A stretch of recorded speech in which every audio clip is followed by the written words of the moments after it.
tem muito a ver com o que eu vou falar aqui para vocês. Um pouquinho de mim. Aonde eu... Um pouquinho de mim. Eu sou mestranda em comunicação pela Universidade Federal de Goiás. Eu sou diretora de planejamento na Tudo Web. Falo um pouquinho de bobagem em 2 blogs, que são o GoWebs e o blog da Checha. Já fiz algumas palestras, tem uma foto ali de uma palestra que eu fiz no Café com Blogueiros em Campo Grande. E, ultimamente, eu decidi também que eu vou ser artesã e empreendedora. Então, vamos lá. Toda vez que as pessoas me convidam para dar alguma palestra, eu sempre fico um pouco preocupada, porque, como eu sou mestranda, eu sou extremamente teórica. Então, eu sempre fico pensando, para desespero das pessoas, eu vou colocar um pouco de teoria na minha palestra. E eu vim aqui com o objetivo de fazer uma provocação, na verdade, até porque 15 minutos não dá para a gente falar muita coisa. Eu queria mostrar para vocês o quanto, quando a gente pensa em inteligência de mercado, em observação de tendências, em planejamento para a gente transformar isso em negócio, o tanto que a gente, na verdade, todo mundo já tem o subsídio básico para isso, que é o conhecimento humano.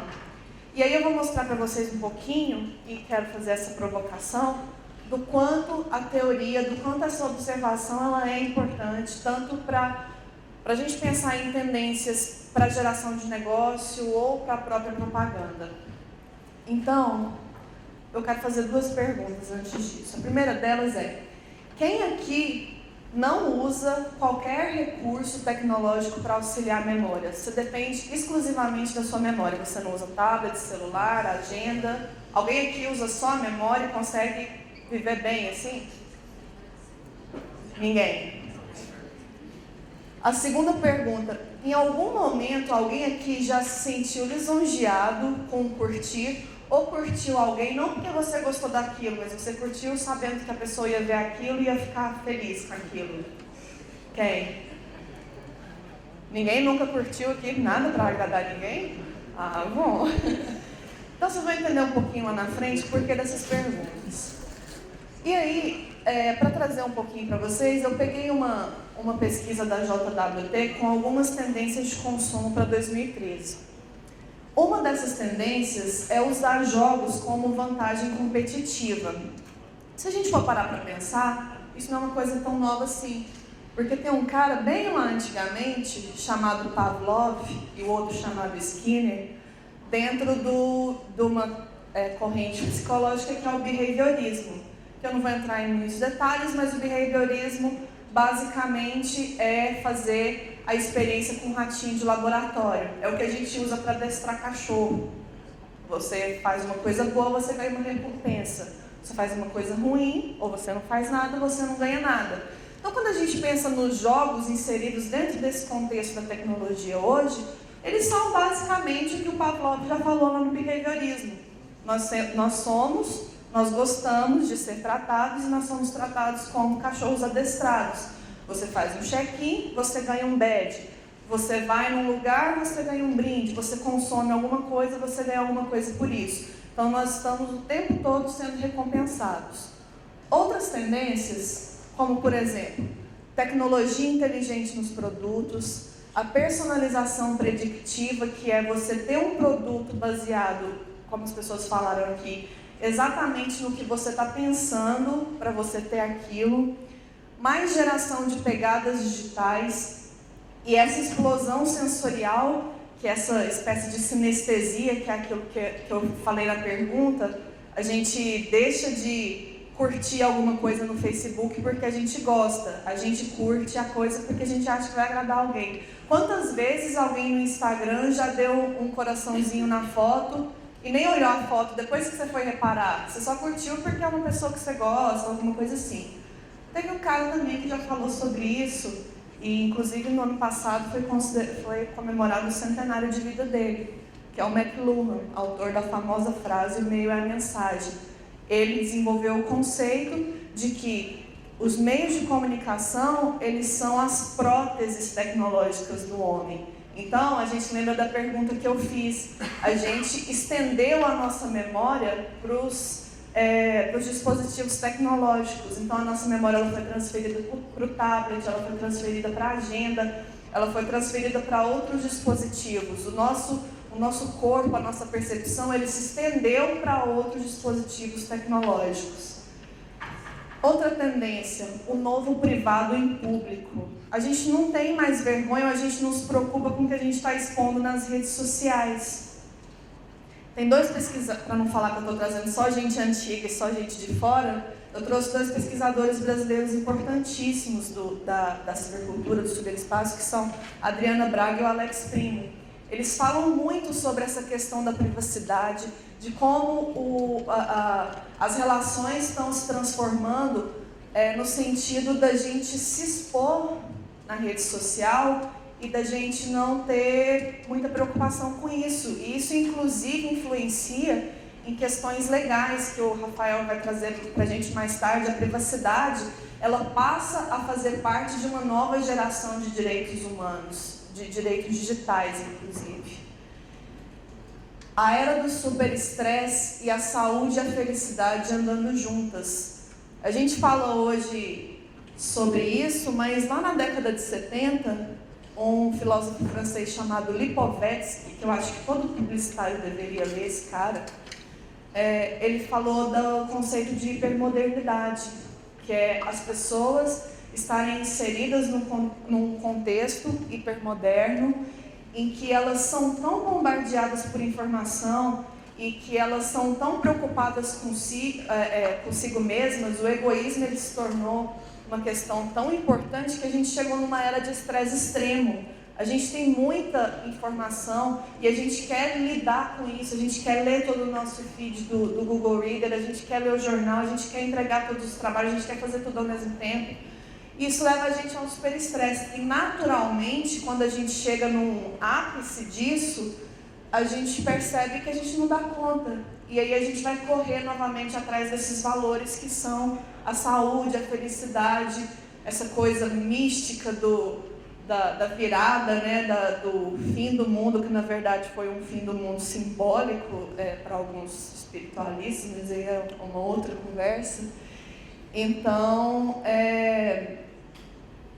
por que eu trouxe isso para vocês? E agora a gente vai entender um pouquinho do porquê eu trouxe isso, por que eu juntei uma pesquisa, que é extremamente recente, com pessoas que já tratam disso há décadas. O que eu quero dizer? Eu quero dizer que predizer tendências é um exercício de observação.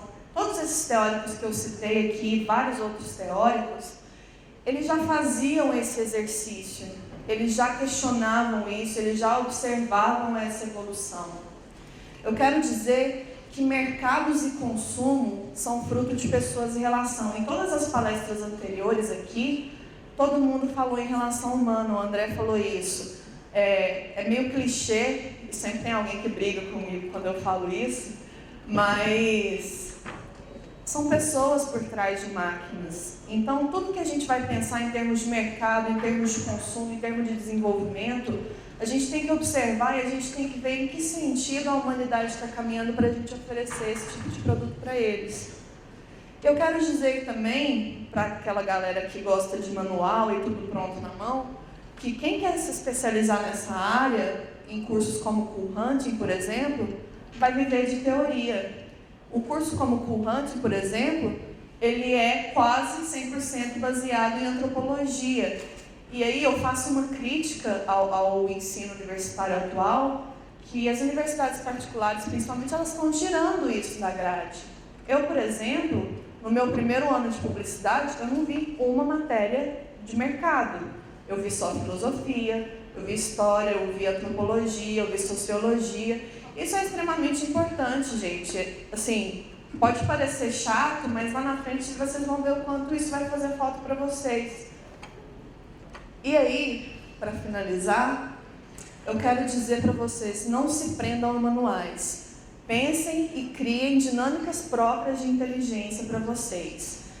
Então, não pega o que, assim, não aceita tudo que está sendo falado aqui, que eu estou falando, ou que vocês veem na pós-graduação de vocês, como uma verdade.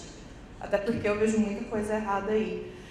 Então, não se prendam a manuais, criem as suas próprias dinâmicas, façam as suas próprias observações e a partir disso tirem seus próprios insights. É ousado, mas vale a pena.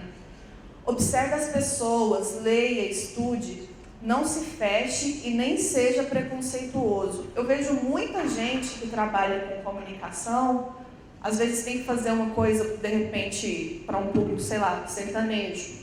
Tem que pensar numa ação para um público sertanejo, que é um público que eu particularmente não gosto. Não, vou ter que mexer com isso, eu não vou... Gente, vocês estão trabalhando numa área que vocês precisam conhecer o máximo possível. Então, vocês vão ter preconceito, porque vocês não gostam, vocês não vão criar, então a gente tem que parar de ficar pensando em criar as coisas pra gente, então a gente tem que observar.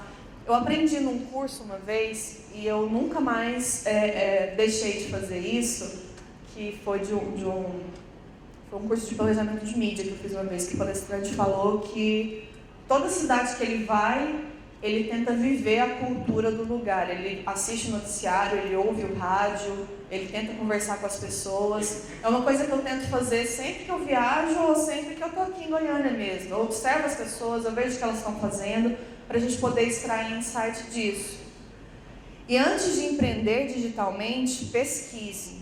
É fácil e dá para ser de graça. Todas essas ferramentas que o André falou, principalmente que ele falou mais de ferramentas, a Samara falou, são ferramentas que estão disponíveis gratuitamente. O Google Trends é uma ferramenta extraordinária da qual a gente pode tirar muita coisa e que é fácil de usar. Assim, é tranquilo, não precisa pagar e de lá você pode perceber muito sobre o comportamento dos usuários na rede. E aí, para dar 2 exemplos pessoais para a gente entender melhor como é que isso, assim, todo mundo que trabalha comigo acaba falando uma hora ou outra que eu sou muito megalomaníaca. Eu acho que, na verdade, eu só penso na época errada, eu tenho que acertar o timing aí das coisas. Mas a Celinha lembra disso. O Maximedia Site de 2009, quando o nosso mercado não falava ainda em digital, a gente fez toda a divulgação e transmissão do evento no online, que foi uma coisa que eu propus para elas. A gente fez live blog e a gente fez cobertura via Twitter e YouTube. Ninguém viu, ninguém sabe, ninguém soube, ninguém acompanhou, mas foi uma coisa que, da minha observação, eu já pensei, isso vai ser tendência. E a gente usou, não deu, na época não deu certo, mas hoje a gente não vive sem. E há 2 anos, eu propus uma ação com Foursquare. E quando eu propus isso na agência, o povo riu de mim. Que isso? Você tá louco? Você não... Hoje a gente vê muitas das marcas que estão aí, o Flamboyant usa, o France Café usa, várias marcas estão usando a ação com Foursquare. É uma das formas mais eficazes que existe hoje de fidelizar um público.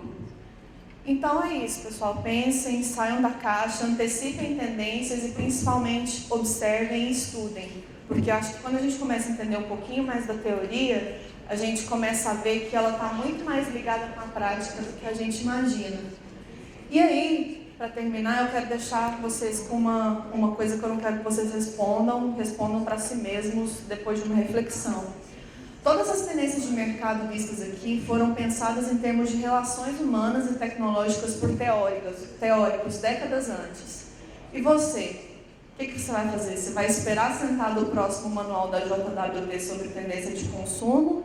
Ou você vai criar suas próprias fórmulas? E aí os meus contatos. Obrigada.